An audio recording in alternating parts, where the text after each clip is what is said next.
Hello students, let's read the question. A body of mass 2 kg moving on a horizontal surface with an initial velocity of 4 meter per second comes to rest after 2 seconds.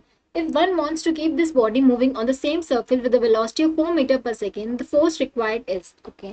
Question में क्या देखिए कि body of mass 2 kg है, horizontal surface पे move कर रहा है with initial velocity of 4 metre per second. ठीक है, ये हमारी 2 kg का मास है और ये किस स्पीड के साथ मूव कर रहा है 4 मीटर पर सेकेंड के साथ. ठीक है, और 2 सेकेंड के बाद वो रेस्ट पे आ जाता है. आगे क्या कह रहा है कि अगर इस बॉडी को हमने same velocity 4 metre per second के साथ ही मूव कराना चाहते हो तो कितना फोर्स रिक्वायर्ड होगा. अब देखो, पहली इनिशियल कंडीशन उसने क्या दे रखी है कि 4 मीटर पर सेकेंड से मूव कर रहा है और 2 सेकेंड के बाद रेस्ट पे आ जाते हैं. ठीक है, using first equation of motion v equals to u plus a t. अगर वो 2 सेकेंड के बाद रेस्ट में आ रहा है, फाइनल स्पीड उसकी 0 हो रही है, इनिशियल स्पीड कितनी 4 metre per second, acceleration time कितना है 2 सेकेंड के बाद आ रहा है, तो यहाँ से एक ही वैल्यू यहाँ से क्या आ जाएगी -4/2 -2 मीटर पर सेकेंड.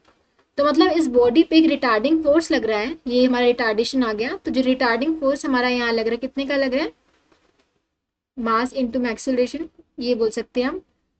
मास हमारा 2 kg दे रखे हैं और ये रिटार्डेशन हमारा कितना था, एक्सेलरेशन -2 का है, तो ये हो गया -4 न्यूटन. मतलब ये रिटार्डिंग फोर्स लग रहा था जिसकी वजह से बॉडी रेस्ट पे आ गया. अगर हमारी बॉडी को 4 मीटर पर सेकेंड से ही मूव करना हो, अगर पहले भी 4 मीटर पर सेकेंड से मूव करी थी, अगर उसे 4 मीटर पर सेकेंड में ही मूव करना होगा तो हमें एक तरह से 4 न्यूटन का फोर्स अप्लाई करना पड़ेगा. जो रिटार्डिंग फोर्स -4 न्यूटन लग रहा है ना, अगर 4 न्यूटन का फोर्स हमारा फॉरवर्ड डायरेक्शन में लग रहा होगा तो हमारा नेट फोर्स क्या आएगा, उस केस में हमारा एक्सेलरेशन 0 होगा बॉडी का, और बॉडी क्या करेगी, सेम कांस्टेंट वेलोसिटी के साथ मूव करती रहेगी. तो 4 न्यूटन का फोर्स फॉरवर्ड डायरेक्शन में लगेगा, तभी हमारा जो बॉडी है सेम कांस्टेंट वेलोसिटी के साथ मूव करती रहेगी. तो कितना फोर्स चाहिए होगा, 4 न्यूटन का फोर्स चाहिए होगा.